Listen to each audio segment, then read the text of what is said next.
Hello everybody, welcome to this new lecture in the mathematical physics series. Last lecture में हमने देखा था कि हार्मोनिक ऑसिलेटर जो इक्वेशन होती है, क्लासिकल हार्मोनिक ऑसिलेटर की जो डिफरेंशियल इक्वेशन है, उसको फूरियर ट्रांसफॉर्म की मदद से सॉल्व किया जा सकता है. वहाँ पे बेसिकली एक ट्रिक तो मैंने यूज़ की थी, डिराक डेल्टा फंक्शन को, वो वाली. और अगर वो ट्रिक आपको बहुत ज़्यादा क्लियर ना भी हो, लेकिन इतना तो आप ऑब्जर्व कर पाए थे कि जो ओरिजिनली हमारे पास एक डिफरेंशियल इक्वेशन थी, ऑर्डिनरी डिफरेंशियल इक्वेशन, वो ट्रांसफॉर्मेशन के बाद सिंपली एक एल्जेब्रिक इक्वेशन में कन्वर्ट हो गई थी ओमेगा स्पेस में. अगर हम इनिशियली से टी स्पेस में थे और फूरियर ट्रांसफॉर्म करके अगर हम ओमेगा स्पेस में गए, तो ओमेगा स्पेस में इक्वेशन हमारे पास एल्जेब्रिक फॉर्म में बन गई. तो मेन नोशन यही था. फिर सॉल्यूशन के लिए ट्रिक इस्तेमाल की, बट अब एक दूसरा एग्जाम्पल लेते हैं. अगेन इसमें भी पूरे सॉल्यूशन पे अगर आप कंसंट्रेट ना भी करें, मेन आइडिया जो है वो ये है. Let me give you the answer. Partial differential equation जो है उनको भी सॉल्व करने के लिए फूरियर ट्रांसफॉर्म आपकी मदद कर सकता है, क्योंकि Fourier transform basically partial differential equation को कन्वर्ट कर सकता है ऑर्डिनरी डिफरेंशियल इक्वेशन में. ओके और ordinary differential equation partial differential equation के मुकाबले are much easier to solve usually. Okay so this is the trick. से एक एग्जांपल लेते हैं पार्शियल डिफरेंशियल इक्वेशन का. वेव इक्वेशन आपने अपने वेव्स एंड ऑसिलेशंस के कोर्स में पढ़ा होगा.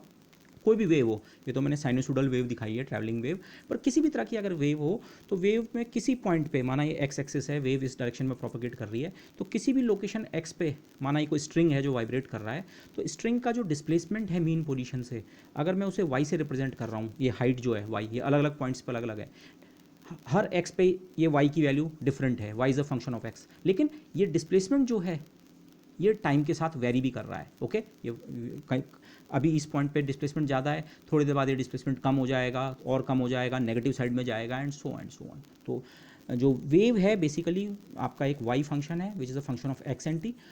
और इस पर्टिकुलर केस में बात करें, माना आप स्ट्रिंग की तरह सोच रहे हैं, तो डिस्प्लेसमेंट ऑफ द स्ट्रिंग से और कब, पोजीशन एक्स पे और टाइम टी पे. पोजीशन के साथ भी ये डिस्प्लेसमेंट वेरी कर रहा है. टी अगर फिक्स्ड भी है तो अलग अलग एक्स की वैल्यू पे वाई की वैल्यू अलग अलग है, और टाइम के साथ तो किसी गिवन लोकेशन पे वाई चेंज हो ही रहा है. तो वाई फंक्शन है एक्स और टी दोनों का. तो यहाँ पे आपके पास दो इंडिपेंडेंट वेरिएबल्स हैं. तो जो यहाँ पे रिजल्टिंग इक्वेशन बनती है, जो हमने पिछले सेमेस्टर्स में की है, वाई जो डिफरेंशियल इक्वेशन सेटिस्फाई करता है वो एक्चुअली एक पार्शियल डिफरेंशियल इक्वेशन होती है. Del two y over del x square is equal to 1/v² del two y over del t square. और ये v का फैक्टर जो कांस्टेंट फैक्टर होता है, एक्चुअली ये वेव की वेलोसिटी होती है. ओके किस वेलोसिटी से वेव उस मीडियम में ट्रैवल कर रही है. बट द पॉइंट इज़ हमें ये इक्वेशन माना सॉल्व करनी है. फिजिकल ओरिजिन पे उतना ध्यान ना भी दें. ओके वैसे फिजिक्स भी जानने में, वो सॉल्यूशन में भी आपको हेल्प करता है वैसे, बट से आपको ये एक पार्शियल डिफरेंशियल इक्वेशन सॉल्व करनी है, पार्शियल डिफरेंशियल इक्वेशन इन्वॉल्व. और साथ में वैसे बेसिकली आपके पास कुछ बाउंड्री कंडीशंस भी होंगी. बाउंड्री कंडीशन कुछ इस तरह का होगा कि से t इक्वल टू 0 पे हो सकता है आपको वेव की जो फॉर्म है वो दे रखी हो, वेव का प्रोफाइल आपको दे रखा हो एक किसी गिवन टाइम पे, माना t इक्वल टू 0 पे, माना t इक्वल टू 0 पे वो वेव ऐसी दिख रही थी, बाद में उसकी फॉर्म टाइम के साथ चेंज होती रही. तो मतलब इनिशियल t इक्वल टू 0 पे आप ये y as a function of x आपको दे रखा है, या किसी और तरह से आपको बाउंड्री कंडीशंस गिवन होंगी. तो मैं बाउंड्री कंडीशंस पे मैं यहाँ पे कंसंट्रेट नहीं करूँगा. ठीक है, मेरा पॉइंट उसमें उसको वो करने का नहीं है. वैसे कंप्लीट डिस्कशन में करना चाहिए, लेकिन वो मेरा मेन एम नहीं है. और इन जनरल आपको ये नोशन हो भी गया होगा, partial differential equations are difficult to solve as compared to ordinary differential equation. तो अब इसमें जो वी फैक्टर है एक्चुअली ये वेव वेलोसिटी होता है. और आप अपने वैसे प्रीवियस उससे नॉलेज से जानते हैं कि इस इक्वेशन का सॉल्यूशन ये होता है, वाई एक्स टी कोई भी फंक्शन हो, लेकिन वो x और t का फंक्शन इस कॉम्बिनेशन में अगर हो, वो x प्लस वी टी या x माइनस वी टी का कोई अगर फंक्शन आप लेते हैं, कोई भी फंक्शन आप लें, तो वो इस इक्वेशन को सेटिस्फाई करता है. ओके तो इसी को हम कहते हैं कि जो हमारी वेव होती है, वेव इक्वेशन का सॉल्यूशन एक फॉरवर्ड गोइंग वेव और एक बैकवर्ड गोइंग वेव होती है. ओके सॉल्यूशन किस नेचर का होता है, ध्यान ये रखें, सॉल्यूशन x और t का अलग अलग कॉम्बिनेशन नहीं होता है, वो x और t का ये पर्टिकुलर कॉम्बिनेशन जो होता है. Okay x plus we T या एक्स माइनस वी टी. और अगला जो मैं थोड़ा कन्वोल्यूशन का डिस्कशन करूँगा, उससे भी आप इसे तब वहाँ पे भी इस चीज़ को यूज़ कर सकते हैं. अगर v की एक पर्टिकुलर वैल्यू आप सोचें 1, माना कोई वेव 1 यूनिट वेलोसिटी से बढ़ रही है, मैं मीटर पर सेकंड भी नहीं कह रहा हूँ, x और t आप जिस यूनिट्स में नाप रहे हो, पर से v की वैल्यू 1 है, तो आपको इस तरह के टर्म्स भी मिल सकते हैं, x प्लस टी या x माइनस टी टाइप के टर्म्स.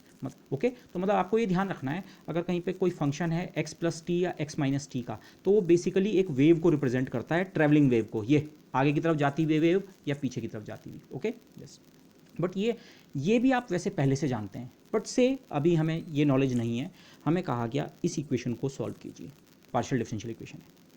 तो अब हम क्या करेंगे, फूरियर ट्रांसफॉर्म यहाँ पे कैसे यूज़ किया जाएगा, यहाँ पे आपको पहले ध्यान ये रखना है, इनिशियली भी जो ये वेरिएबल है वाई, ये दो चीज़ों पे डिपेंड कर रहा है, एक्स पे भी और टी पे भी। अब यहाँ पे एक थोड़ा हमारा जो पिछला नॉमेनक्लेचर है उससे हम थोड़ा डिफरेंट वो हो रहे हैं। यहाँ पे हम फूरियर ट्रांसफॉर्म करेंगे, पर नॉर्मली जो हम फूरियर ट्रांसफॉर्म करते थे, हम करते थे टी स्पेस से ओमेगा स्पेस में। अब की बार टी का रोल केवल जिसे मैंने लिखा है स्पेक्टेटर की तरह है, टी को हम टच नहीं करेंगे। ओके, हम बेसिकली एक्स वेरिएबल को फूरियर ट्रांसफॉर्म करेंगे ओमेगा वेरिएबल में। ओके, मतलब जो रोल हमारे पास पहले टी का होता था वो एक्स के पास है, और इस समय जो टी है उसको हम टच नहीं करने वाले।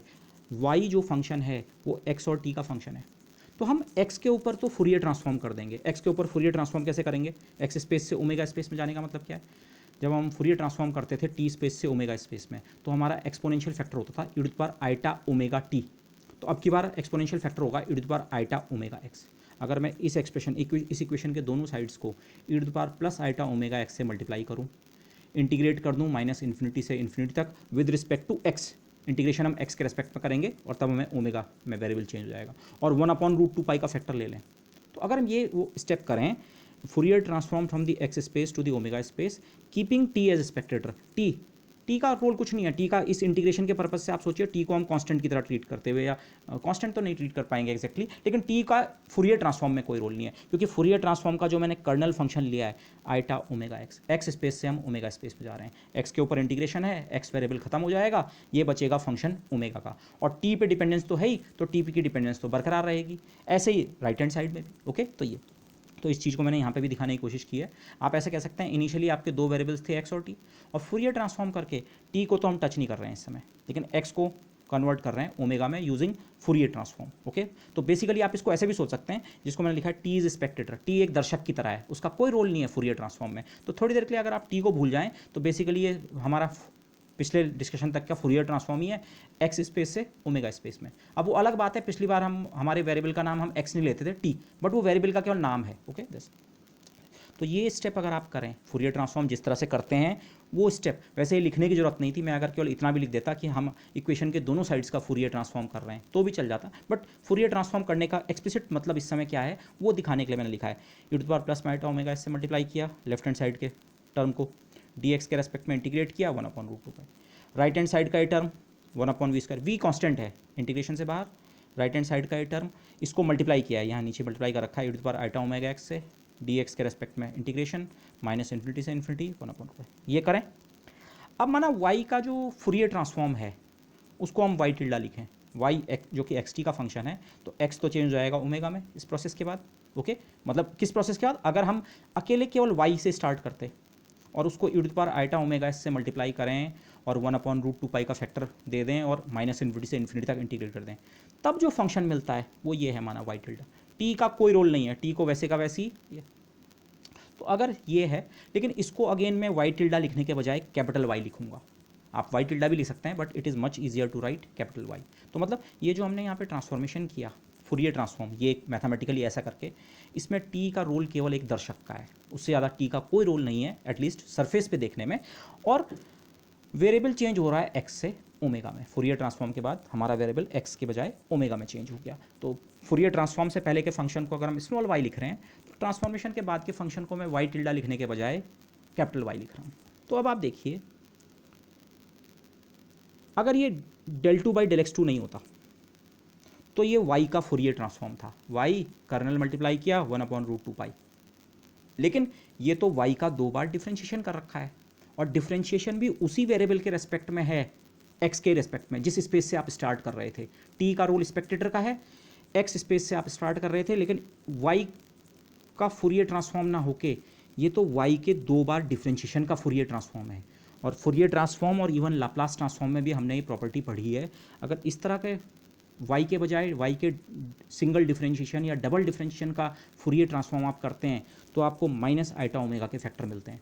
दो बार है डिफ्रेंशिएशन तो माइनस आइटा ओमेगा का स्क्वायर दिस, और बाकी फिर स्मॉल y का जो फूरियर ट्रांसफॉर्म होता, जिसको हम y टिल्डा लिखने के बजाय कैपिटल Y लिख रहे हैं, वो इसको चीज़ को फिर से देखिए, अगर ये d2/dx2 नहीं होता तो ये जो लेफ्ट हैंड साइड है मैं इसको सिंपली कैपिटल वाई लिखता, फंक्शन ऑफ ओमेगा टी। हाँ भाई, इसका फुरियर ट्रांसफॉर्म हम कैपिटल वाई डिफाइन कर रहे हैं, लेकिन ये फुरियर ट्रांसफॉर्म तो है, लेकिन ये स्मॉल वाई का नहीं था, वाई के 2 बार डिफरेंशिएशन का था। और वाई के 2 बार डिफरेंशिएशन का फुरियर ट्रांसफॉर्म अपने आप वाई का जो फुरियर ट्रांसफॉर्म होता है वो तो आएगा ही, और साथ में माइनस आइटा ओमेगा के 2 फैक्टर्स, जो हमने फुरियर ट्रांसफॉर्म की प्रॉपर्टीज स्टडी की थी। ओके, कि Fourier transform of a derivative जिसे कहा होगा, वो वाली प्रॉपर्टी यूज़ की है यहाँ पे। तो ये इतना हो गया। और राइट हैंड साइड में एक चीज़ मैंने स्टेप कर दिया है, इसको मैं जस्टिफाई भी नहीं कर रहा हूँ। यहाँ पे एक है इंटीग्रेशन और एक है ये डबल डिफरेंशिएशन। और इंटीग्रेशन है बेसिकली एक्स के रेस्पेक्ट में और डिफरेंशिएशन है टी के रेस्पेक्ट में, दोनों अलग अलग वेरिएबल्स हैं। तो मैं इस इंटीग्रेशन और डिफरेंशिएशन के ऑर्डर को चेंज कर सकता हूँ। अब इसको जस्टिफाई करना थोड़ा टिपिकल होता है, आप हमेशा इंटीग्रेशन और डिफरेंशिएशन को इतनी ईजिली चेंज नहीं कर सकते हैं, बट लेट्स से यहाँ पे ये पॉसिबल है। ओके, मैं इसको वो नहीं कर रहा हूँ, जस्टिफाई करने की कोशिश भी नहीं कर रहा हूँ। ये d2/dt² और ये पार्शियल डेरिवेटिव जो है इंटीग्रल से बाहर आके कन्वर्ट हो जाएगा कंप्लीट डेरिवेटिव में। ओके, d2/dt², ये प्रॉपर्टी मैंने शायद कहीं पीछे भी यूज़ की है, integration under the differentiation under the integral sign जिसे हम कहते हैं। डिफरेंशिएशन, इसको यहाँ से सोचिए, ये डिफरेंशिएशन अगर इस इंटीग्रल के अंदर जाएगा तो ये पार्शियल में कन्वर्ट हो जाएगा। Okay, something like this. But इसको मैं जस्टिफाई नहीं कर रहा हूँ, मैं केवल ये कह रहा हूँ हमने इंटीग्रेशन और डिफरेंशिएशन को अगर स्वैप कर दिया, माना ये पॉसिबल है, तो 1/v², 1/√2π को मैं इंटीग्रल के अंदर ले गया कॉन्स्टेंट, d2/dt², और बाकी आप देखिए 1/√2π इंटीग्रल y, इसका डिफरेंशिएशन बाहर आ गया, y this y e⁻ omega x dx। यही तो ये चीज़ है। अगर आपको केवल ये इंटीग्रल कहीं पे लिखा हो तो आप कहेंगे अरे y का फुरियर ट्रांसफॉर्म हम करने की कोशिश कर रहे हैं x स्पेस से ओमेगा स्पेस में, t को तो टच भी नहीं कर रहे हैं, x स्पेस से ओमेगा स्पेस में स्मॉल y का फुरियर ट्रांसफॉर्म है, और स्मॉल y के फुरियर ट्रांसफॉर्म को हमने कैपिटल Y माना है। तो ये जो फैक्टर है ये कैपिटल Y है। तो आप राइट हैंड साइड को देखिए 1/v², ये जो डबल डिफरेंशिएशन को जिसको हम इंटीग्रल के बाहर ले आए थे, ये अब इस सारे पे एक्ट कर रहा है, और ये क्या है, y function of omega and T. Okay, तो अगर मैं जो हमारी गिवन इक्वेशन थी जो कि बेसिकली वेव इक्वेशन है लेकिन एक पार्शियल डिफरेंशियल इक्वेशन थी, मैंने उसको अगर फुरियर ट्रांसफॉर्म किया तो मुझे क्या मिला, ये मैं इसको नेक्स्ट पेज पे मैंने और वो किया करके लिखा है। ये रही वो इक्वेशन, लेफ्ट हैंड साइड में जो माइनस आइटा ओमेगा के फैक्टर थे उनको हम स्क्वायर करें तो ये into capital y which is function of omega t is equal to 1/v² d2/dt² y omega टी। अब देखिए यहाँ पे एक बड़ी इंटरेस्टिंग चीज़ है, y भी वैसे दो चीज़ों का फंक्शन है, ओमेगा और t का, और मैंने इसको complete differentiation with respect to t लिखा है। आप इसको इस तरह से सोचिए, यहाँ पे ओमेगा इस वर्ल्ड में जो आपको ये दिख रहा है ना, ओमेगा को आप एक कांस्टेंट की तरह ट्रीट कीजिए। मतलब इस दुनिया में अब ये जो इक्वेशन आ गई जहाँ से भी आई, इस वर्ल्ड में वेरिएबल केवल t है। वैसे तो ओमेगा भी वेरिएबल है, पर ये अब एक डिफरेंशियल इक्वेशन है। इस डिफरेंशियल इक्वेशन में डिफरेंशिएशन ऑर्डिनरी डिफरेंशिएशन, पार्शियल नहीं, ऑर्डिनरी डिफरेंशिएशन केवल किसके रेस्पेक्ट में, टी के रेस्पेक्ट में। तो इसीलिए मैं कह रहा हूँ आप इस वर्ल्ड में ओमेगा को कांस्टेंट की तरह ट्रीट कर सकते हैं। ओके, पहले दो वेरिएबल्स थे ओरिजिनल x और t, फुरियर ट्रांसफॉर्म करके ओमेगा और t बने, लेकिन इस लेवल पे आके ओमेगा का ओवरऑल रूल केवल एक कांस्टेंट टाइप का रह गया है। Okay, something like this. तो ओमेगा जो है in this word, omega is kind of a constant. तो इस इक्वेशन को मैं रीअरेंज करके लिखूँ, ये वाला टर्म d2/dt² y, देखिए y की मैंने जो है डिपेंडेंस लिखी है, ओमेगा को मैंने बहुत छोटा लिखा है। वो छोटा लिखने का मतलब केवल ये है, y में ओमेगा का रोल, या इस पूरी इक्वेशन में ओमेगा का रोल असल में कांस्टेंट का है। तो y असल में फंक्शन किसका है, t का, इस वर्ल्ड में, और बाकी ये ओमेगा² v² ये टर्म y और y। जो मैंने पिछला एग्जाम्पल सॉल्व किया था पिछले लेक्चर में, उसमें हमने इस इक्वेशन को सॉल्व किया था, harmonic oscillator equation, d2/dt² of ft plus some constant k² into ft = 0 जरा। और इस इक्वेशन का सॉल्यूशन जो क्लासिकल हार्मोनिक ऑसिलेटर इक्वेशन है, चाहे हमने इसे फुरियर ट्रांसफॉर्म से सॉल्व किया या अगर वहाँ से सॉल्व नहीं भी करते, तो हमें पता है इसका सॉल्यूशन कुछ इस प्रकार का होता है, constant e plus minus iota की। अब आप जरा इसको और इसको कंपेयर कीजिए, d2/dt² d2/dt², y t का फंक्शन, ओमेगा है लेकिन वो कांस्टेंट की तरह है, तो बेसिकली y t का फंक्शन, अच्छा f t का फंक्शन, k² की जगह यहाँ ओमेगा इंटू वी का होल स्क्वायर है, जो रोल यहाँ k के पास है वो ओमेगा इंटू वी, के कांस्टेंट है, ओमेगा भी कांस्टेंट है, वी भी कांस्टेंट है इस वर्ड में, ठीक है, ये इससे मैच कर रहा है। Y function of t, omega constant type का है एफ टी, ये बिल्कुल यही इक्वेशन है। ओके, और इसको हम सॉल्व कर चुके हैं। तो दिस इक्वेशन, जो इक्वेशन नंबर 1 मैंने जिसे नंबर किया है, it looks the same as the f t equation, ये वाली इक्वेशन जो कि हार्मोनिक ऑसिलेटर की इक्वेशन है। बस के की जगह ओमेगा वी समझिए, के की जगह ओमेगा वी और स्मॉल एफ की जगह कैपिटल वाई। तो अगर आपको इसका सॉल्यूशन पता है तो आपको इसका सॉल्यूशन भी पता है। बट अब यहाँ पे ये पॉइंट भी आता है, एक इंपॉर्टेंट पॉइंट, ये सॉल्यूशन को अफेक्ट करेगा। वाई एक्चुअली ओमेगा पे डिपेंड करता है, ठीक है, वो कांस्टेंट की तरह हो रहा है सारे अपैरेटस में, आपको ऐसा दिख रहा है कि ओमेगा का रोल कांस्टेंट की तरह है, जिसको मैं कांस्टेंट की तरह कह रहा हूँ, बट एक्चुअली वाई दोनों चीज़ों का फंक्शन है, टी का भी और ओमेगा का भी। तो जो सॉल्यूशन है इस वाली इक्वेशन का, वो कैसे चेंज होता है, आप इस सॉल्यूशन को कॉपी करेंगे, एफ की जगह वाई आ जाएगा, के की जगह ओमेगा वी आ जाएगा, e to the power plus minus iota omega v t हो जाएगा। लेकिन ये जो सी वाला पार्ट है, सी, ये सी यहाँ इस सॉल्यूशन में प्योरली एक कांस्टेंट था।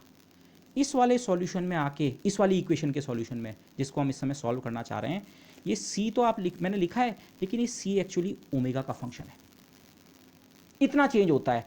अब ये मैं कैसे जस्टिफाई कर रहा हूँ, इसको मैं जस्टिफाई इस तरह से करता हूँ, आप इसे इक्वेशन में पुट बैक करके देख लो। अगर आप कैपिटल वाई की जगह ये सब्स्टिट्यूट करो, ये, तो ये इक्वेशन सेटिस्फाई हो जाएगी। कैसे, चेक करो हो क्या रहा है। अगर मैं y का डॉट निकालूं, डॉट का मेरा मतलब है differentiation with respect to t। जब t के रिस्पेक्ट में डिफरेंशिएशन होगा, ये अगर चाहे प्योर कांस्टेंट होता, या इस समय मैंने इसे ओमेगा का फंक्शन भी ले लिया है, तो इस पर तो कोई फर्क नहीं पड़ने वाला। हम जब t के रिस्पेक्ट में डिफरेंशिएट कर रहे हैं, ओमेगा इस वर्ड में कांस्टेंट है, तो ये टर्म क्या हो गया, कांस्टेंट। तो c, मैंने उसे ओमेगा का फंक्शन भी नहीं लिखा, वो ओमेगा का फंक्शन है, c पे कोई फर्क नहीं। एक्सपोनेंशियल का डिफरेंशिएशन एक्सपोनेंशियल, और बाकी इस पार्ट का डिफरेंशिएशन टी के रेस्पेक्ट में प्लस या माइनस आइटा ओमेगा बी। तो ये सारा पार्ट जो है c इंटू एक्सपोनेंशियल, ये तो आपको फिर से y मिल गया। y का डॉट निकाला तो y वापस मिला, और साथ में plus minus iota omega b. इस टर्म को भी अगर आप यहाँ से f डॉट निकालते, कांस्टेंट और एक्सपोनेंशियल आपको पूरा का पूरा वापस मिलता, मतलब f के डॉट में f तो पूरा आता ही, और एक्स्ट्रा कितना मिलता, प्लस माइनस आइटा के। वही चीज़ यहाँ हो रही है, y के डॉट में y फिर से मिल रहा है, प्लस माइनस आइटा के की जगह यहाँ पे ओमेगा भी है। तो लेकिन पॉइंट ये है, देखो हुआ क्या है, यहाँ तो ये c पूरी तरह कांस्टेंट था, क्योंकि फंक्शन इंडिपेंडेंट वेरिएबल केवल एक ही था, t। या तो कोई चीज़ t का फंक्शन होगी या t का फंक्शन नहीं होगी। अब यहाँ ये y जो है, ये एक्चुअली दो चीज़ों का फंक्शन था, t और ओमेगा का। तो डिफरेंशियल इक्वेशन को सेटिस्फाई करने के लिए आपको ये एक्सपोनेंशियल पार्ट में तो t डिपेंडेंस चाहिए थी, लेकिन जिसे हम अभी तक कांस्टेंट कह रहे थे, यहाँ इस कांस्टेंट में अगर ओमेगा डिपेंडेंस हो भी जाए तो भी ये इस इक्वेशन को सेटिस्फाई करेगा। तो ये एक छोटा सी चेंज है, मतलब पॉइंट ये है, ये इक्वेशन बिल्कुल इसकी तरह है, बिल्कुल तो नहीं, लुक्स लाइक, लेकिन फिर आप इसके सॉल्यूशन को जब कॉपी करेंगे तो ये जो कांस्टेंट है, इसको केवल c का फंक्शन ना रख के c फंक्शन ऑफ ओमेगा भी आप ले सकते हैं। ओके, तो ये चेक मैंने यहाँ पे किया है दिस। तो अब हुआ क्या है, जहाँ से भी हम पहुँचे ट्रिक्स और इनकी मदद से, मैंने कैपिटल Y निकाल लिया है। कैपिटल Y क्या था, ओरिजिनल इक्वेशन को जब फुरियर ट्रांसफॉर्म करके x स्पेस से ओमेगा स्पेस में ले गए थे, तो वो जो इक्वेशन थी वो कैपिटल Y की इक्वेशन, ये वाली। और हाँ, यहाँ पे मैं एक चीज़ एम्फेसाइज करने भूल गया, ये फिर से है डिफरेंशियल इक्वेशन ही, लेकिन ये ऑर्डिनरी वाली है, ये कंप्लीट वाला डिफरेंशिएशन है। ये एडवांटेज है फुरियर ट्रांसफॉर्म का। इसके बाद का स्टेप आपको समझ ना भी आया हो, मैं यहाँ पे भी पॉज कर सकता हूँ। फुरियर ट्रांसफॉर्म ने हमारी पार्शियल डिफरेंशियल इक्वेशन को कन्वर्ट कर दिया ऑर्डिनरी डिफरेंशियल इक्वेशन में, और इस ऑर्डिनरी डिफरेंशियल इक्वेशन का सॉल्यूशन या इस टाइप की इक्वेशन का सॉल्यूशन अगर हमें पता था, तो इसका सॉल्यूशन भी मैं इमीडिएटली लिख पाया। तो मतलब ओमेगा स्पेस में, फुरियर ट्रांसफॉर्म वाले स्पेस में इक्वेशन भी मिल गई ऑर्डिनरी वाली, और फिर उसका सॉल्यूशन भी मिल गया। तो हमें बेसिकली y फंक्शन जो हमारा अननोन था, इस इक्वेशन का सॉल्यूशन वो मिल तो चुका है, पर वो इस वाले स्पेस में मिला है, वो ओरिजिनल स्पेस में नहीं मिला है इसमें। लेकिन अगर आप यहाँ से यहाँ जाने के लिए रास्ता फुरियर ट्रांसफॉर्म है, तो यहाँ से यहाँ आने का भी तो रास्ता है इन्वर्स फुरियर ट्रांसफॉर्म। तो अगर ये कैपिटल Y जो मेरे पास है, मैं इसका इन्वर्स फुरियर ट्रांसफॉर्म कर लूँ, इंटीग्रल करना है एक, तो मुझे ये मिल जाएगा small y xt। Small y तो चाहिए था आपको। तो इस इक्वेशन को सॉल्व करने में अब केवल एक स्टेप रह गया है, जो हमने कैपिटल वाई निकाला है इसका इन्वर्स फूरियर ट्रांसफॉर्म करना है। ओके दिस, तो ये कैपिटल वाई जो है अगर आप इसका इन्वर्स फूरियर ट्रांसफॉर्म कर सकें, मैंने केवल उसका इंटीग्रल लिखा है, इसको मैं सॉल्व नहीं कर रहा हूँ। ओके, लेकिन इस इंटीग्रल को अगर आप कर सकें, वाई ओमेगा टी की वैल्यू ये रही। एक्चुअली ये इंटीग्रल मैं कर भी नहीं सकता हूँ यहाँ पे, क्योंकि बाउंड्री कंडीशंस जो मैंने पीछे कहा, मैंने आपको बाउंड्री कंडीशंस प्रोवाइड नहीं की हैं, लेकिन बाउंड्री कंडीशंस अगर प्रॉब्लम में प्रोवाइडेड होती तो उन बाउंड्री कंडीशंस की मदद से एक्चुअली हम इस सी ओमेगा फंक्शन को फिक्स भी कर सकते हैं। एग्जैक्टली ये सी ओमेगा ओमेगा स्क्वायर है कि ओमेगा क्यूब है या कौन सा फंक्शन है ओमेगा का, तो जब आपको ये पता लग जाए ये वाला फंक्शन, ये यहाँ पुट करो बाउंड्री कंडीशन से, ये एग्जैक्ट फंक्शन आपको पता लग गया, ये फंक्शन उठाओ, इसको इस इंटीग्रल में सब्स्टिट्यूट करो, इस इंटीग्रल को सॉल्व करो, बन गया आपका सॉल्यूशन। ओके, तो अगेन आइडिया क्या है, द पॉइंट इज इनिशियली जो एक पार्शियल डिफरेंशियल इक्वेशन थी, वेव इक्वेशन एक partial differential equation, Fourier transform ने, वो भी हमने टी को स्पेक्टेटर की तरह मानते हुए एक्स स्पेस से ओमेगा स्पेस में जो फूरियर ट्रांसफॉर्म किया, उसने इक्वेशन को रखा तो डिफरेंशियल इक्वेशन लेकिन ऑर्डिनरी वाली, और एक बार ये ऑर्डिनरी डिफरेंशियल इक्वेशन अगर आप सॉल्व कर पाएँ तो इन्वर्स फूरियर ट्रांसफॉर्म करके आप यहाँ का सॉल्यूशन ऑब्टेन कर सकते हैं। ओके, तो पॉइंट ये है, ऑर्डिनरी डिफरेंशियल इक्वेशन जो हमारे पिछले लेक्चर का पॉइंट था, ऑर्डिनरी डिफरेंशियल इक्वेशंस को तो फूरियर ट्रांसफॉर्म एल्जेब्रिक में कन्वर्ट कर सकता है, मैं बोल रहा हूँ, हमेशा हो सकता है ऐसा ना हो, और पार्शियल डिफरेंशियल इक्वेशंस खुद ऑर्डिनरी में कन्वर्ट हो जाती हैं, तो इस तरह के वो होते हैं। तो इनफैक्ट इस वाले सवाल को आप ऐसे सोच सकते हैं, आपने पार्शियल को पहले ऑर्डिनरी में कन्वर्ट किया और फिर इस इक्वेशन को भी सॉल्व करने के लिए इस ऑर्डिनरी डिफरेंशियल इक्वेशन को हमने एल्जेब्रिक इक्वेशन में कन्वर्ट किया, और एल्जेब्रिक इक्वेशन सॉल्व एक बार हो गई तो इन्वर्स फूरियर ट्रांसफॉर्म करके कैपिटल वाई निकल आया, और फिर एक बार और इन्वर्स फूरियर ट्रांसफॉर्म करके स्मॉल वाला वाई भी निकल के आ जाएगा। तो you must think it like that. Okay, तो फूरियर ट्रांसफॉर्म कई बार हमें ऑफर करता है एक तरीका सर्टेन डिफरेंशियल इक्वेशंस को इजीली सॉल्व करने का। उन डिफरेंशियल इक्वेशंस को पार्शियल या ऑर्डिनरी को सॉल्व करने के और तरीके भी हो सकते हैं, but sometimes the method of Fourier transform is the easiest one. अच्छा, मैं एक छोटा सी टॉपिक और डिस्क्राइब करूँगा, थोड़ा सी क्वालिटेटिव और उस मिक्सचर टाइप का। कन्वोल्यूशन जब मैंने लाप्लास ट्रांसफॉर्म में इंट्रोड्यूस किया था, मैं वहीं से ये एक्चुअली बात करना चाह रहा था एक आध पॉइंट्स के बारे में। दो फंक्शंस आपके पास हों एफ टी और जी टी, और उनको आप एफ एक्स और जी एक्स भी मान सकते हैं। इंडिपेंडेंट वेरिएबल को अगर आप एक्स मान लें, ये एक्स एक्सिस है, तो माना एफ ऐसा फंक्शन है, जी कुछ भी हो सकता है, ये मैंने ऐसे ही रैंडमली ड्रॉ कर दिए, तो एक फंक्शन एफ एक्स है, एक फंक्शन जी एक्स है। तो इनका फूरियर कन्वोल्यूशन जो हम डिफाइन करते हैं उसको सिंबॉलिकली तो ऐसे लिखते हैं, एफ स्टार जी, सिंपल मल्टीप्लिकेशन नहीं, स्टार एफ स्टार जी, और एफ स्टार जी जो है वो खुद किसका फंक्शन बनेगा, टी का फंक्शन।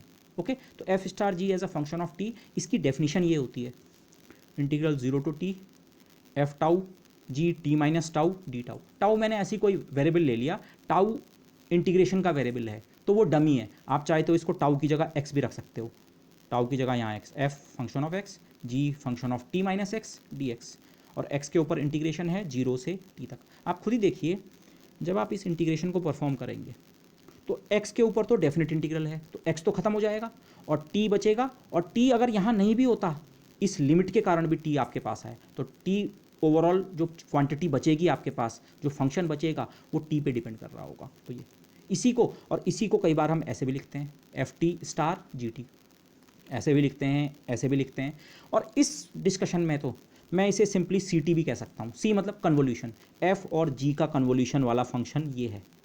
ओके, अब मैंने जब कन्वोल्यूशन डिस्कस किया था वहाँ पे मैंने एक वो भी बताया होगा, कन्वोल्यूशन थ्योरम को हम फाल्टुंग थ्योरम भी कहते हैं, और फाल्टुंग जो शब्द है उसका जर्मन मीनिंग होता है, जर्मन शब्द है, उसका मीनिंग होता है फोल्डिंग। अब ये क्यों हम कहते हैं उसको मैं समझाना चाह रहा हूँ, मैंने शायद ये कहा भी होगा वहाँ पे।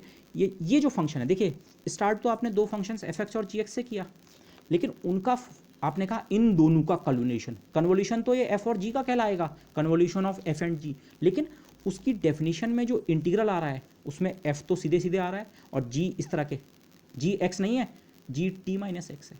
बेसिकली मैथमेटिकली ये जो स्टेप है इसको मैंने लिखा है flipping plus shifting.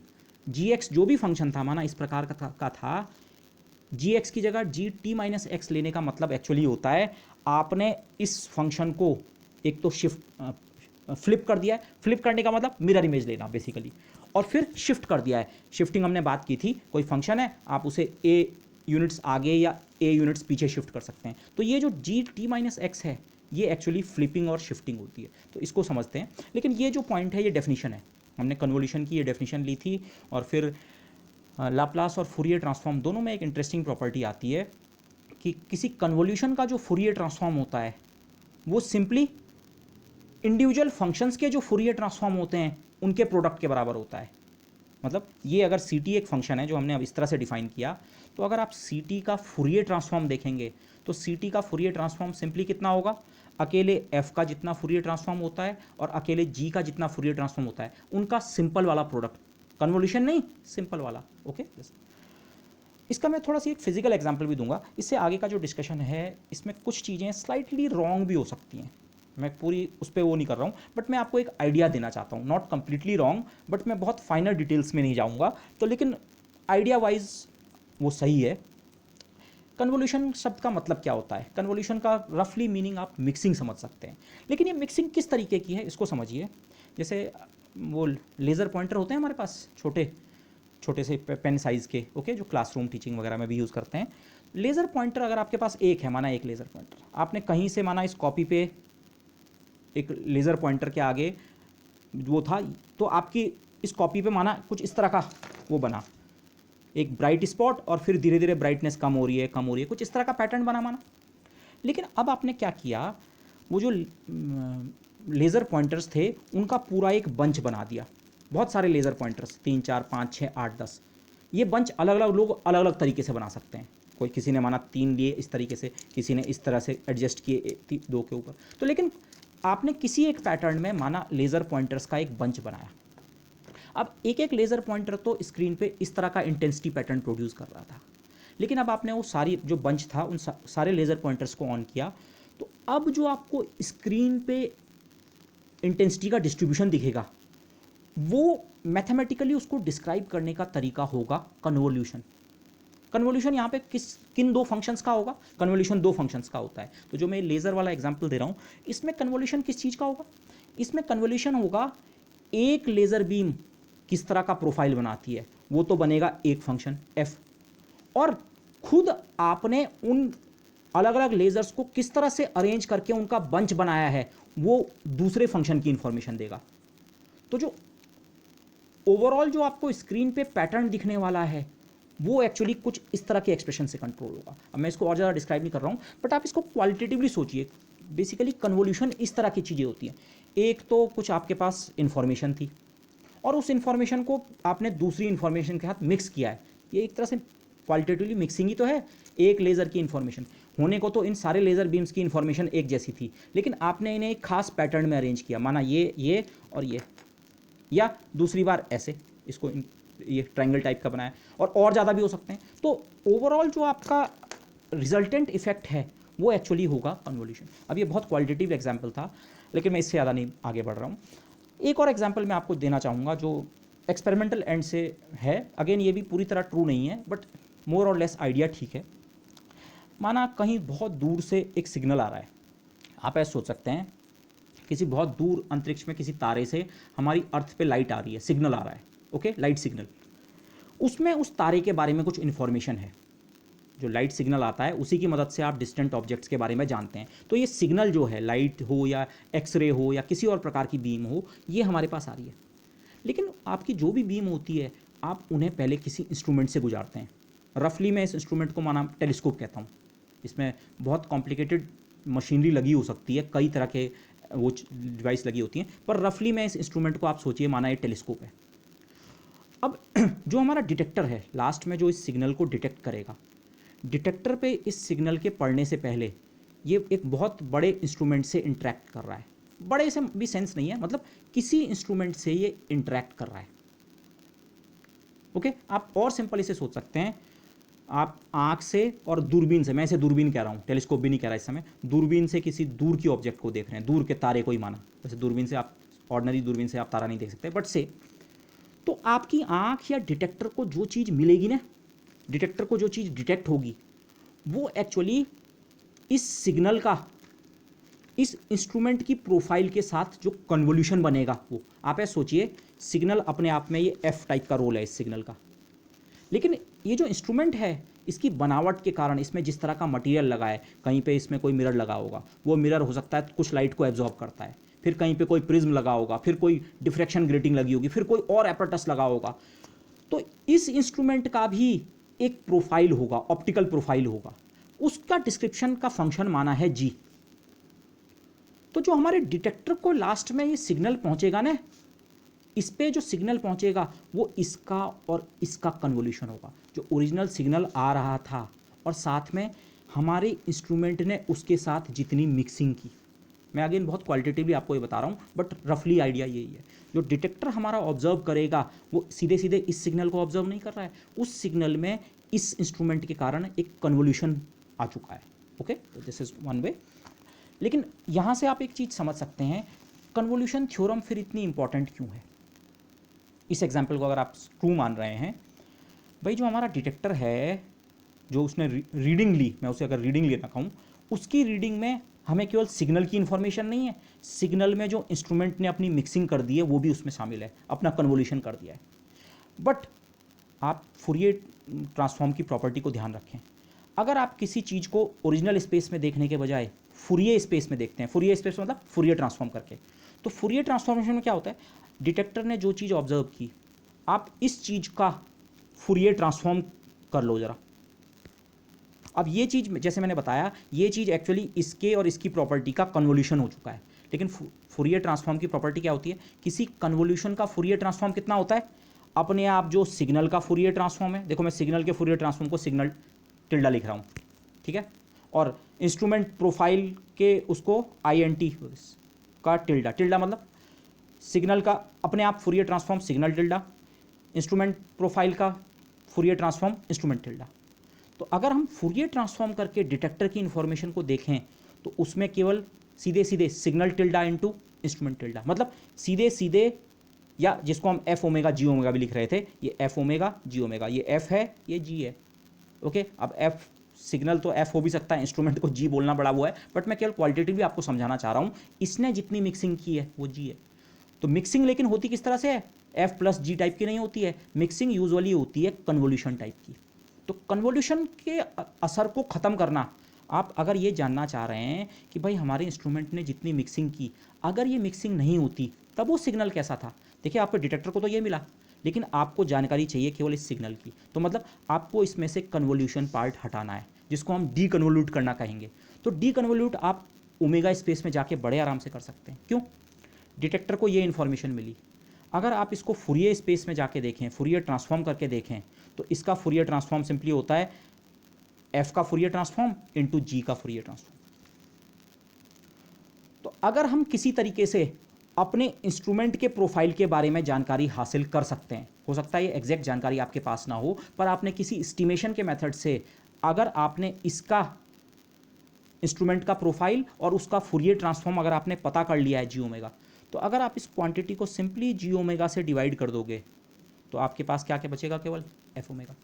Omega space में पॉइंट ये है, ओमेगा स्पेस में जो इंस्ट्रूमेंट का असर है उसको हटाने के लिए बहुत आसान है, आपको केवल एक डिवीजन करके इसको हटा सकते हो। जबकि इस वाले स्टेप में देखिए, कन्वोल्यूशन वाले इंटीग्रल में अगर आपको ये G को अलग करना है, माना आपको केवल F बचाना है G को, यहाँ केवल डिवाइड करके ये काम नहीं चलने वाला है, क्योंकि ये इंटीग्रल के अंदर है, बड़े स्लाइटली कॉम्प्लिकेटेड टाइप का इंटीग्रल है।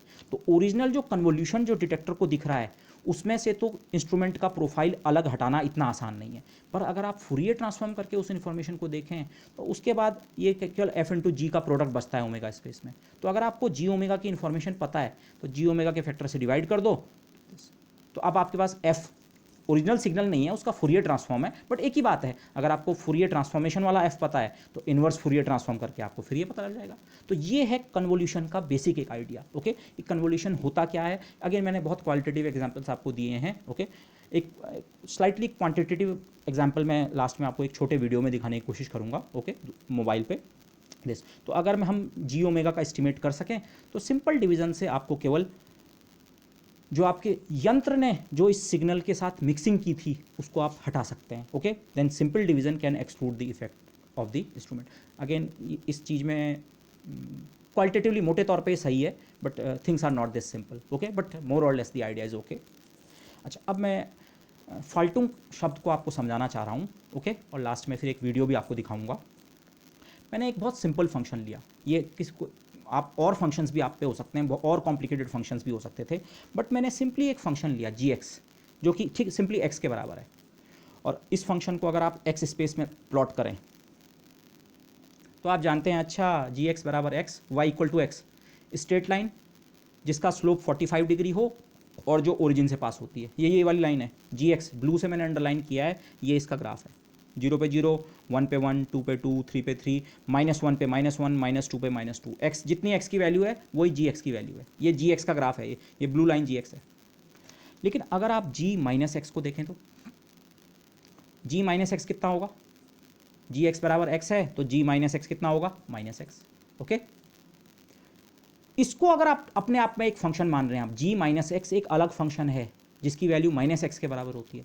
इस फंक्शन को, जिसको मैंने रेड से अंडरलाइन किया है, अगर आप इसे प्लॉट करें, ये भी एक स्ट्रेट लाइन है, एंगल इसका भी x एक्सिस के साथ 45 डिग्री है, बट इसका जो स्लोप है नेगेटिव है, इसका स्लोप पॉजिटिव, इसका स्लोप, या ग्राफिकली सिंपली देख लें, ये लाइन है, ये gx बराबर x ये लाइन थी, और g माइनस एक्स ये वाली लाइन है। और आप प्रीवियस नॉलेज से भी जानते हैं या यहाँ से भी देख सकते हैं, अरे ये और ये एक दूसरे की मिरर इमेज है। और मिरर कहाँ पे रखा हुआ है, यहाँ देखिए। अब इसको देखिए, माना आपके पास अगर आपने gx को प्लॉट कर दिया था, तो अगर आप यहाँ बीच में एक मिरर रखते हैं तो ये जो पार्ट है इसकी मिरर इमेज ही तो कुछ ऐसी बनेगी, ये ऊपर के पार्ट की। और देखिए मिरर जब मैं कहता हूँ यहाँ पे, आपको मिरर ऐसा नहीं समझना है कि केवल इस साइड की इमेज इधर, आप ऐसा सोचिए इस साइड वाले को इधर रिफ्लेक्ट करेगा और जो इस साइड है उसको इधर रिफ्लेक्ट करेगा। तो ये वाला जो ब्लू पार्ट है इसकी जो रिफ्लेक्टेड इमेज है वो ये बनेगी, तभी तो ये लाइन बनी। तो जब इस केस में मैं मिरर कहूँगा, मेरा सेंस होगा बाई मिरर। बाई मिरर मतलब मिरर के लेफ्ट के पार्ट की इमेज राइट साइड में कंस्ट्रक्ट होगी, और लेफ्ट साइड के पार्ट की इमेज राइट साइड में कंस्ट्रक्ट होगी, और राइट साइड वाले पार्ट की इमेज लेफ्ट साइड में। तो यही तो है ये। तो इसीलिए, अच्छा ये तो हम पहले डिस्कस कर चुके हैं कि हाँ, x की जगह -x रखने का मतलब जिसको हम पैरिटी ऑपरेशन कहते हैं। तो बेसिकली मैंने पैरिटी ऑपरेशन किया, पैरिटी, लेकिन इस समय उसे मैं मिरर इन्वर्जन कहूँगा। लेकिन मिरर कहाँ पे रखा हुआ है, ये आप बोलेंगे x इक्वल टू 0 वाली लोकेशन पे, ये यहाँ बीच में। अगर ये पेन एक मिरर की तरह है तो इस मिरर ने इस ब्लू लाइन की इमेज ये बनाई, ऊपर वाले पार्ट की पॉजिटिव पार्ट की, और नेगेटिव पार्ट की इमेज ये बनाई, तभी तो ये लाइन बन गई। तो बेसिकली अब इसको इस तरह समझें, gx की जगह अगर आप g माइनस एक्स की बात करते हैं तो बेसिकली वही फंक्शन है, लेकिन उसकी हमने मिरर इमेज ले ली है। आप इस ब्लू लाइन की बात नहीं कर रहे हैं, gx तो ये ब्लू लाइन था, g माइनस एक्स मतलब उसकी mirror image, by mirror image, okay जी। और ये जनरली किसी भी फंक्शन के लिए ट्रू है। ये तो मैंने बहुत सिंपल फंक्शन लिया था, कोई भी फंक्शन बनाओ और अगर आप उसके आर्ग्यूमेंट को x की जगह -x कर देते हो तो बेसिकली आप क्या कर रहे हैं, बाई मिरर इमेज। और मिरर कहाँ पे रखा हुआ है, x इक्वल टू 0। अच्छा, अब इसमें थोड़ा और एक वो करते हैं। आप ये भी जानते हैं कि अगर कोई भी फंक्शन हो, अभी मैंने g को भी थोड़ी देर के लिए छोड़ दिया, कोई भी फंक्शन x f(x) होता, अगर आप उसके आर्ग्यूमेंट को x प्लस a या x माइनस a करते हैं तो बेसिकली उस फंक्शन का पूरा ग्राफ a यूनिट आगे या पीछे खिसक जाता है, जिसको मैंने शिफ्टिंग ऑफ ओरिजिन या शिफ्टिंग ऑफ कोऑर्डिनेट सिस्टम वगैरह वगैरह नाम दिए होंगे, वही तो होता है। तो अब फिर से इस एग्जांपल को देखें। अच्छा, gx बराबर x, ये वाली लाइन, ब्लू वाली लाइन जो ओरिजिन से पास होती है, ये ब्लू वाला कर्व। इसके बजाय अगर आप gx प्लस 1 या x माइनस 1 को प्लॉट करें तो पहले gx प्लस 1 या gx माइनस 1 का एक्सप्रेशन कितना होगा। अगर gx बराबर x है तो x की जगह अगर x प्लस 1 या x माइनस 1 रखें तो यहाँ भी ये कर दो। बेसिकली आप कौन से फंक्शंस को प्लॉट करने की सोच रहे हैं, x प्लस 1 को या x माइनस 1 को। तो अगर आप x प्लस 1 को प्लॉट करें, वो बनती है ये वाली line, y equal to x, ये भी एक स्ट्रेट लाइन है, स्लोप 40, एंगल जो है x एक्सिस के साथ 45 डिग्री है, या स्लोप इसका 1 है, और इसका जो इंटरसेप्ट है वो 0 है, ओरिजिन से पास होती है। y equal to x plus 1, ये भी इसका भी स्लोप 1 है, लेकिन इसके इंटरसेप्ट की वैल्यू कितनी है, +1। y मोस्ट जनरल इक्वेशन ये होती है स्ट्रेट लाइन की, y equal to mx plus c, m की जगह तो 1 है, c की जगह इस केस में 0 था, इस केस में +1 या -1 है। तो स्ट्रेट लाइन तो वही है। अगर मैंने एग्जाम्पल में स्ट्रेट लाइन ली है तो हुआ क्या है, इंटरसेप्ट या तो 1 हो गया। लेकिन आपको इसको इस तरह से नहीं देखना है, आपको इसको इस तरह से देखो, ये ब्लू लाइन जो थी ना, x की जगह x प्लस 1 या x माइनस 1 रखने पे एक्चुअली ये लाइन या तो पीछे शिफ्ट हो रही है या आगे शिफ्ट हो रही है। ओके आप इसे ये ना सोचें लाइन ऊपर या नीचे जा रही है, ऐसे नहीं, इस एक्स एक्सिस के अलोंग ये लाइन ट्रैवल कर रही है। अगर आप x की जगह x+1 कर देते हैं, ये लाइन यहाँ आ गई। x की जगह अगर आप x+2 करते, ये लाइन और इधर शिफ्ट हो जाती, ये पीछे को जा रही है। अगर ये देखिए ये तो स्ट्रेट लाइन था इसलिए ऐसा दिख रहा है, आप सोचिए कोई साइनोसॉइडल वेव है, तो साइनोसॉइडल वेव अगर आपकी थी और आपने उसमें x की जगह x+3 किया तो वेव इधर को शिफ्ट होगी, और x की जगह x-3 किया तो वेव इधर को शिफ्ट होगी। तो ये जो इफेक्ट है ये बेसिकली वेव को शिफ्ट करने का, वेव या फंक्शन को शिफ्ट करने का असर है। ओके तो इन जनरल यहाँ से आपको जो चीज़ ध्यान रखनी है, अब आप इस 1 की जगह 2 भी हो सकता था। अगर ये 2 होता +2 या -2 तो ये जो ग्रीन लाइंस हैं ये और ज़्यादा आगे या और ज़्यादा पीछे बढ़ गई होती, इस पोजीशन के हिसाब से, या तो पीछे या आगे।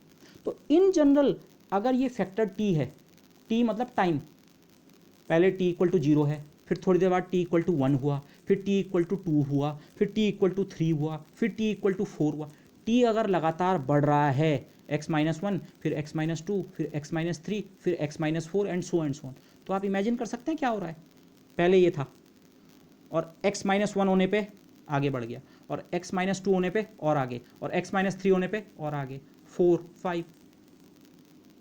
बेसिकली मैथमेटिकली gx-t या ओवरऑल इसे अगर आप t-x भी कर दें तभी भी फर्क नहीं पड़ेगा, ये इट इंट्रोड्यूसेस मोशन। मैंने इसको क्वालिटेटिवली लिखा है, ये जो इस तरह का फैक्टर है ये बेसिकली इस फंक्शन में gx फंक्शन ये है, लेकिन अगर आप इसकी जगह gx-t या gt-x की बात करें तो बेसिकली आप इस फंक्शन को मूव करा रहे हैं टाइम के साथ। t की वैल्यू जैसे जैसे चेंज हो रही है, इस फैक्टर t की वैल्यू जैसे जैसे चेंज होगी, ये जो फंक्शन है या तो आगे की ओर बढ़ रहा है या पीछे की ओर, पीछे भी हो सकता है। This again this is a good point two compare, जो मैं पिछला उसमें वेव इक्वेशन में कह रहा था पिछले इसी लेक्चर के अर्लियर डिस्कशन में। जनरल वेव की इक्वेशन का सॉल्यूशन ये होता है x+ या -vt।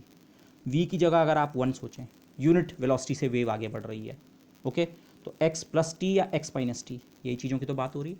तो बेसिकली अगर मेरी वेव की फॉर्म ये है, आप नॉर्मली आप वेव सोचते हैं, वेव का दिमाग में आप ये सोचते हैं, ये भी एक तरह की वेव हो सकती है। हो सकता है किसी स्ट्रिंग में ऐसा डिस्टर्बेंस हो और ये डिस्टर्बेंस टाइम के साथ आगे बढ़ रहा है, तो आप एक वेव की बात कर रहे हैं। लेकिन मैथमेटिकली ये चीज़ कंट्रोल कैसे होती है, ये x की जगह x-t या t-x या x+t भी हो सकता है। ओके दिस एक केस में वेव आगे जाएगी, एक केस में वेव पीछे आएगी, बट बेसिकली x की जगह x-t लेने से वेव क्या होता है, मतलब वो जो फंक्शन है एक तरह से आप सोच सकते हैं टाइम के साथ वो प्रोपगेट करता है।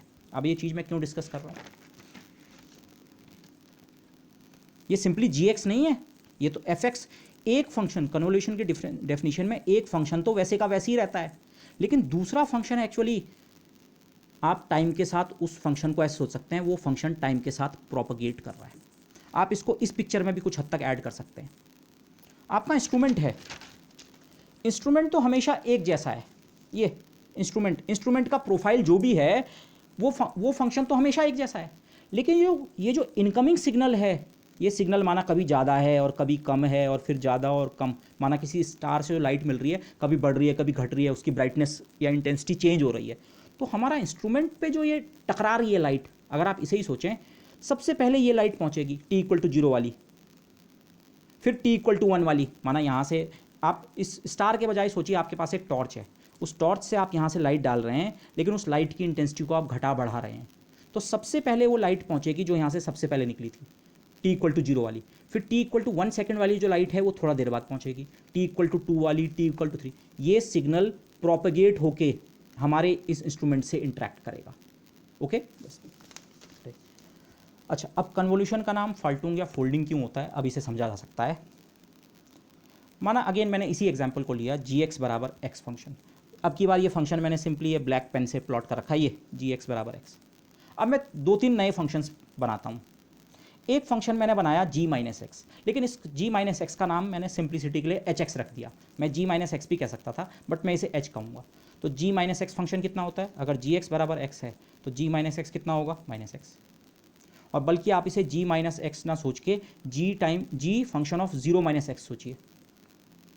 तो हमने एक नया फंक्शन डिफाइन कर दिया hx बेसिकली कितने के बराबर है, -x। ये hx मैंने इस रेड लाइन से प्लॉट कर रखा है, ये हमने पीछे भी डिस्कस किया था, ठीक है। ये अगर x का प्लॉट है, ये -x का प्लॉट है। इसके बाद मैंने एक फंक्शन और डिफाइन किया, g1 minus x. g1 minus x function का नाम अलग से मैंने lx रख दिया। और कितना होगा, इस फंक्शन की वैल्यू कितनी होगी, gx की वैल्यू x होती है, तो g1 माइनस एक्स की वैल्यू 1 माइनस एक्स, तो lx फंक्शन जो है बेसिकली 1 माइनस एक्स। ऐसे ही एक और फंक्शन बनाया g2 minus x, gx x है तो g2 माइनस एक्स कितना होगा, 2 माइनस एक्स। इस फंक्शन का नाम रख दिया mx। देखिए इन फंक्शंस को देखिए, ये जिनके नाम हमने सिंप्लिसिटी के लिए h, l और m रख दिए, ये फंक्शन असल में कितने हैं, g0 minus x, g1 minus x, g2 minus x. Minus x तो तीनों में है, पहले फैक्टर की वैल्यू कभी 0 है, कभी 1 है, कभी 2। gt माइनस एक्स टाइम समय के साथ बढ़ रहा है। ओके, ये इस फैक्टर की बात हो रही है। ओके, स्टार्टिंग में तो एक फंक्शन जी एक्स था, पर फिर आपने g0 माइनस एक्स की बात की, g1 माइनस एक्स की बात की, g2 माइनस एक्स। कन्वोल्यूशन के इंटीग्रल में जो, अगर मैं उसे सेकंड टर्म कह सकूं, f वाला टर्म तो सीधे सीधे आता है, लेकिन g वाला टर्म जो आता है वो gx की फॉर्म में नहीं आता है, वो g0 माइनस एक्स और फिर t बदलता है, थोड़ी देर बाद g1 माइनस एक्स, थोड़ी देर बाद g1.1 माइनस एक्स भी होगा, फिर 1.2 भी होगा, लेकिन मैं सीधे ये दिखा रहा हूँ। तो ये, तो अगर आप इन फंक्शंस को प्लॉट करें, ये gx तो ये रहा, hx ये रेड वाला है। अब मैंने lx को प्लॉट नहीं किया है, मैंने सीधे mx को प्लॉट किया है। ठीक है, t बढ़ते बढ़ते जब 2 हो चुका है तो हुआ क्या है, ये रेड लाइन मूव करके यहाँ आ गई है। देखिए शुरुआत में gx ये फंक्शन था, लेकिन 0 माइनस एक्स मिरर इन्वर्जन, और फिर 2 यूनिट्स का उसमें शिफ्ट हो गया। इस 1 माइनस एक्स वाले को भूल जाओ इसको, क्योंकि मैंने प्लॉट नहीं किया है। 2 माइनस एक्स का मतलब ये फिगर या ये फंक्शन 2 यूनिट आगे शिफ्ट हो चुका है, 0 1 2। पहले ये एक्स एक्सिस को 0 पे कट करता था, अब ये एक्स एक्सिस को 2 पे कट कर रहा है। थोड़ी देर बाद अगर आप एक नया फंक्शन और बनाएं, t की वैल्यू अगर 3 हो जाए, 3 माइनस एक्स, तो ये लाइन थोड़ा और आगे बढ़ जाएगी, वो इस एक्स एक्सिस को 3 पे कट करेगी, फिर 4 पे, फिर 5 पे। तो एक तरीका तो इसको देखने का ये है, लेकिन अब इसी चीज़ को, इस ग्रीन लाइन को आप इस ब्लैक लाइन के टर्म्स में एक दूसरी तरीके से भी देख सकते हैं। देखिए यहाँ पे मैंने किस तरह से फिगर्स कंस्ट्रक्ट किए। अब आप केवल ग्राफिकल इंफॉर्मेशन पे आ जाइए। ब्लैक्स का मिरर इमेज ली, और मिरर कहाँ था, यहाँ x इक्वल टू 0 पे मैंने एक मिरर रखा, तो ये इस ब्लैक लाइन की इमेज ये रेड लाइन बनी, और इस ब्लैक लाइन की इमेज ये रेड लाइन बनी। तो ये रेड लाइन इस ब्लैक लाइन की इमेज थी, लेकिन मिरर कहाँ पे रखा हुआ था, x इक्वल टू 0। और फिर इस लाइन को हम धीरे धीरे आगे बढ़ाते रहे। अगर 2 माइनस एक्स है तो ये 2 यूनिट आगे बढ़ गया। एक तरीका तो ये सोचने का, लेकिन सीधे सीधे आप ये भी सोच सकते हैं, इस ब्लैक लाइन से ये ग्रीन लाइन कैसे बन सकती है। आप फिर से एक मिरर लें, लेकिन उस मिरर को यहाँ पे मत रखो, उस मिरर को रखो जहाँ पे मैंने ये ब्लू लाइन बना रखी है, मतलब x इक्वल टू 1 पे। आप ग्राफिकली इस चीज़ को देख लें। अगर ये आपके पास ये ब्लैक लाइन है स्टार्टिंग में, केवल ये ब्लैक लाइन है, बाकी कुछ नहीं है इस फिगर में, केवल एक्सिस है और ब्लैक लाइन है। अब आप x इक्वल टू 1 पे ये ब्लू कलर की जो लाइन है, इसको एक मिरर की तरह सोचिए। आपने एक मिरर फिर से रखा ऐसे खड़े में, बाई मिरर, लेकिन ये मिरर x इक्वल टू 0 पे नहीं है, आपने ये मिरर रखा है x इक्वल टू 1 पे। तो अगर इस मिरर में आप रिफ्लेक्शन देखेंगे, इस लाइन का रिफ्लेक्शन यही तो बनेगा। आप देख लीजिए, ये पार्ट इसका रिफ्लेक्शन है, और ये जो इस साइड के मिरर के लेफ्ट वाला जो पार्ट है ये ब्लैक, इसका रिफ्लेक्शन ये।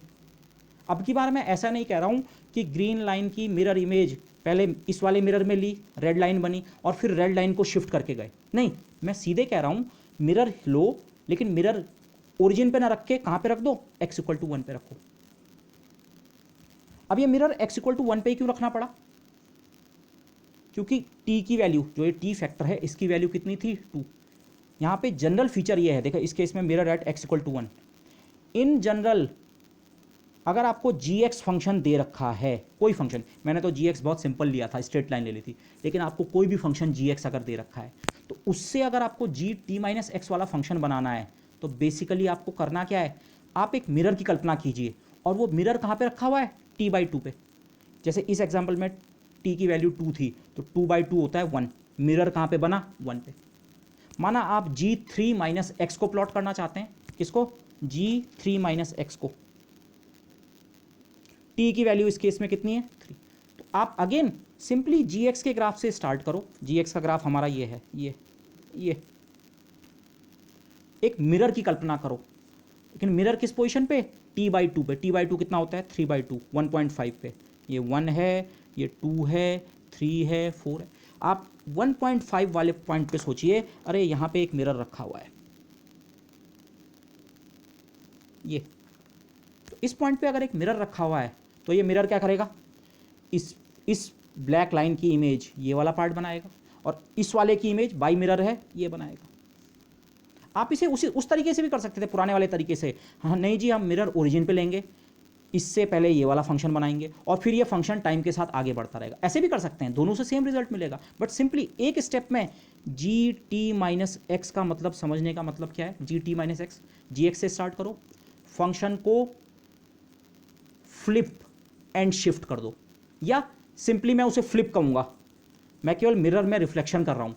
पहले वाले तरीके में तो मैं मिरर यहाँ रखता हूँ, 0 वाली लोकेशन पे रखता हूँ, तो पहले मिरर इमेज लेता हूँ और फिर उस मिरर इमेज को टाइम के साथ आगे बढ़ाता हूँ। लेकिन सीधे एक ही स्टेप में भी मैं इस चीज़ को कर सकता हूँ।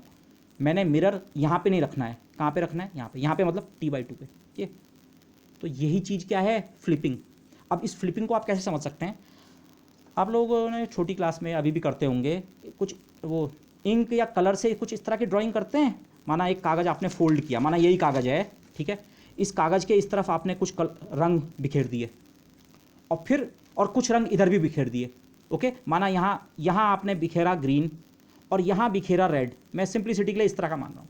और फिर आप इसे अगर फोल्ड करके ऐसे करते हैं तो ये रेड वाला कलर इधर अपनी इमेज छोड़ जाता है और ये ग्रीन वाला अपनी इमेज छोड़ पाता है। जो मैं बाई रिफ्लेक्शन की बात कर रहा हूँ वो एक्चुअली यही चीज़ है, इसकी जगह ये आ गया और इसकी जगह ये। तो ये प्रोसेस हुई कैसे है, आपने फोल्डिंग की है, जिसे हम मिरर रिफ्लेक्शन कह रहे हैं, बाई मिरर रिफ्लेक्शन। उसको एक तरह से सोचें तो वो फोल्डिंग ही तो है, इधर वाला इधर चले गया, इधर वाला इधर। तो इसीलिए ये जो कन्वोल्यूशन का आइडिया है, ये कन्वोल्यूशन के इंटीग्रल में ये जी टी माइनस एक्स जो आता है, जी टी माइनस एक्स, ये जी टी माइनस एक्स एक्चुअली क्या कर रहा है, एफ वाले फंक्शन को तो सीधे सीधे लेना है, पर दूसरे फंक्शन को, जी फंक्शन को आपने फल्टूंग करके लेना है, फोल्डिंग करके लेना है। उसे आप फ्लिपिंग और वो भी कह सकते हैं, फ्लिपिंग और मूवमेंट भी कह सकते हैं, पहले पलटा और फिर आगे बढ़ाया। या सिंपली आप कहें नहीं हम एक ही बार में केवल फोल्डिंग ही करेंगे, लेकिन फोल्डिंग हमेशा इस लाइन के अक्रॉस नहीं करेंगे। फोल्डिंग आप यहाँ पे भी कर सकते हैं, यहाँ पे भी कर सकते हैं। जैसे जैसे टी बढ़ रहा है आप फोल्डिंग वाले पॉइंट को एक्चुअली आगे की ओर बढ़ा रहे हैं। माना आप जी टू माइनस एक्स देख रहे हैं, तो टी की वैल्यू 2 है, तो टी की वैल्यू 2 है तो उसका हाफ हो गया 1। उस समय आप फोल्डिंग इस पॉइंट के अबाउट कर रहे हैं। ये यहाँ से आपने कागज़ को फोल्ड करके इधर का इधर और इधर का इधर फोल्ड किया, टाइम थोड़ी देर बाद बढ़ के 3 हो गया। तो अब उसी फंक्शन की फोल्डिंग करो, लेकिन अब की बार फोल्डिंग 3/2 1.5 वाली लाइन पे करो। फिर t = 4 हो गया, फिर से उसी फंक्शन की फोल्डिंग करो, इधर का इधर, इधर का इधर, लेकिन मिरर जो रखना है या जो फोल्डिंग का पॉइंट है वो 2 वाला पॉइंट हो जाएगा। तो इसीलिए ये जो प्रोसेस है, ये मैथमेटिकली ये जो स्टेप है, ये बेसिकली आपको कह रहा है इस वाले फंक्शन को फोल्ड कर दो, फोल्ड करके इंटरेक्ट कराओ इससे। प्रोडक्ट है उसके बाद इंटरेक्ट वो भी है, प्रोडक्ट फंक्शन का इंटीग्रल वगैरह है, बट मेन पॉइंट जो फोल्डिंग नाम आता है, फल्टुंग जो शब्द है, जिसका जर्मन मीनिंग, जर्मन का शब्द है, जर्मन लैंग्वेज का, जिसका मीनिंग फोल्डिंग होता है, फोल्डिंग इसलिए आता है। ओके ओके तो अब माना आपके पास 2 सिंपल फंक्शंस हैं, ये f है, f फंक्शन हमने ऐसे का ऐसे ही लेना है, f की कोई फोल्डिंग वगैरह की बात नहीं हो रही है। g फंक्शन माना ये वाला था, ये gx, ये था fx और ये था gx। तो जब हम इनका कन्वोल्यूशन बनाएंगे, रफली कन्वोल्यूशन का मीनिंग क्या हो रहा है, अब मैं इसको बहुत डीप में एक्सप्लेन नहीं कर रहा हूँ, आप खुद इसको समझने की कोशिश कीजिए। मैं आपको एक वीडियो दिखाऊंगा और विकीपीडिया पेज जो है कन्वोल्यूशन का, वहाँ से मैंने शायद वो वीडियो उठाए थे, वहाँ से आप इस चीज़ को समझ सकते हैं। बट एक रफ एग्जाम्पल की तरह अगर आप सोचें, कन्वोल्यूशन होता क्या है, माना ये है fx फंक्शन, fx फंक्शन माना एक रेक्टेंगल फंक्शन है, और gx फंक्शन वैसे ये स्ट्रेट लाइन था, gx सिंपली माना मैंने x के बराबर लिया। लेकिन कन्वोल्यूशन तो ऐसे बनता है, कन्वोल्यूशन की डेफिनेशन तो ये बनती है, fx लो और gx नहीं gt माइनस एक्स लेना है और x के रेस्पेक्ट में इंटीग्रेट करना है 0 से t तक। तो आप इसको थोड़ा इमेजिन कीजिए हो क्या रहा है, ये फंक्शन तो ऐसे का ऐसे ही रखा, gx पहले t = 0 से आप स्टार्ट करें, g0 माइनस एक्स, ये फंक्शन, इस फंक्शन और इस फंक्शन का प्रोडक्ट लेना है। किसका, इस फंक्शन और इस फंक्शन का प्रोडक्ट लेना है, और 0 से t तक इंटीग्रेट कर देना है। शुरू में t 0 है तो थोड़ी देर बाद t बराबर 1 सेकेंड हुआ, इस पर तो कोई फर्क नहीं पड़ा, ये थोड़ा आगे बढ़ गया। अब आपको इस फंक्शन का प्रोडक्ट इनमें से एक ब्लू लाइन के साथ लेना है जो t इक्वल टू 1 के करस्पॉन्डिंग वाली है, और इंटीग्रेशन भी इसके और इसके प्रोडक्ट का जो फंक्शन बनता है उसको 0 से 1 तक इंटीग्रेट करना है, t बराबर 1 है क्योंकि, और थोड़ी देर बाद t बढ़ के होगा 2, ये फंक्शन ऐसे का ऐसी ये और आगे शिफ्ट हो गया। अब इसका और इसका प्रोडक्ट लो और फिर इंटीग्रेट करो। अब की बार इंटीग्रेशन की रेंज भी आपकी बढ़ रही है, इंटीग्रेशन अब की बार 0 से 2 तक करना है, और बाद में माना t बराबर 10 हो गया तो ये तो ऐसे ही रहा और ये फंक्शन बहुत आगे आ चुका है। अब इसका और इसका प्रोडक्ट लो, प्रोडक्ट का मतलब आप समझ रहे हैं, x इक्वल टू 5 पे इसकी वैल्यू अगर इतनी है और x इक्वल टू 5 पे इसकी वैल्यू इतनी है तो x इक्वल टू 5 पे प्रोडक्ट फंक्शन की total value this into this के बराबर, 6 पे 7 पे, तो ऐसे कर करके हर पॉइंट पे ये प्रोडक्ट निकालो और फिर जो फंक्शन बन रहा है उसको 0 से लेकर t तक इंटीग्रेट कर दो। आप केवल इसका और इसका इंटीग्रेशन नहीं कर रहे हैं, इनके प्रोडक्ट का इंटीग्रेशन कर रहे हैं, तो it is something like this. Okay, तो ये अब मैं आपको सिंपली एक वीडियो दिखाता हूँ, ठीक है। ये वीडियो वैसे मैंने बहुत पहले वो किया था, मैंने नेट से लिया है, मैंने नहीं बनाया है वीडियो, बट ये कन्वोल्यूशन का जो विकीपीडिया पेज है उस पर ये वीडियो है, तो आप बड़ी इजीली वहाँ से देख सकते हैं इसे, ठीक है। दिस इज़ नथिंग कि मैंने बनाया है। देखिए सिचुएशन क्या है, अगर आप देख पा रहे हो, मैं दूसरे मोबाइल पे आपको दिखाने की कोशिश करता हूँ। अब पता नहीं कितना डिस्प्ले इसका क्लियर इसमें आता है, but let me try. Okay, शायद ब्राइटनेस के कारण इसको बहुत वो कर दे रहा है सप्रेस। मैं ब्राइटनेस को अगर कम करने की कोशिश करूं, शायद लाइट को टर्न ऑफ करें, हाँ ये इसमें दिखने में दिक्कत हो रही है, शायद ये इसे दिखा नहीं पा रहा है, ये पूरी स्क्रीन ब्राइटनेस इतनी ज़्यादा होने के कारण शायद इसकी सारी डिटेल्स हमारे पास वो हो रही हैं। Actually this is failing. Okay,